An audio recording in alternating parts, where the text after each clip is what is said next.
So we were really nervous to go over to the country, and at that point we'd been adopting or in the process for a year.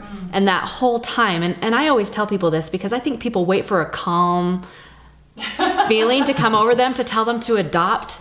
And I was, I'm pretty logical, and I'm adopting 3 kids. That's never going to feel calm to me.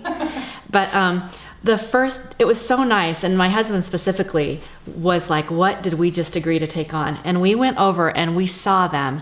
I don't think they knew who we were, but we had seen pictures of them forever. So we ran up to hug them, and they, of course, are in outfits that we had sent 6 months prior that hadn't been worn because they'd been saving them for that moment.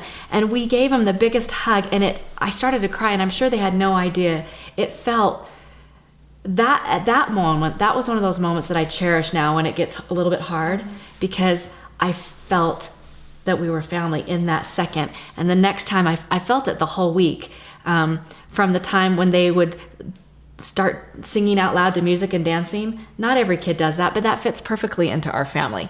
And when they were jumping on the beds, not every kid does that, but that fits perfectly into our family. And there were a lot of moments in that week when I first met them that I felt this love for them, and it has sustained me. That has sustained me through some of the harder times that have subsequently come.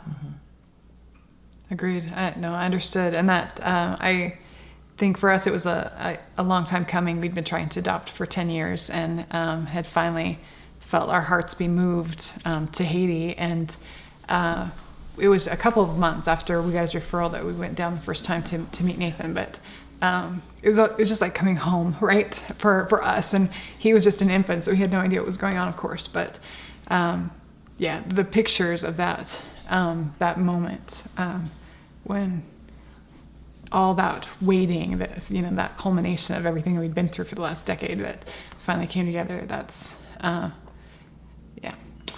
Sometimes when Nathan and I are snuggled up at night, we're talking, I remind him that I'm so glad that he made me become a mommy or helped me become a mommy. And he'll say, you can't make someone become a mommy. And I'll say, but you did. I couldn't do it until you were here. I needed you so that I could be a mommy. And anyway, that's... Yeah. I think that first time is it's special, and it just stays in your mind.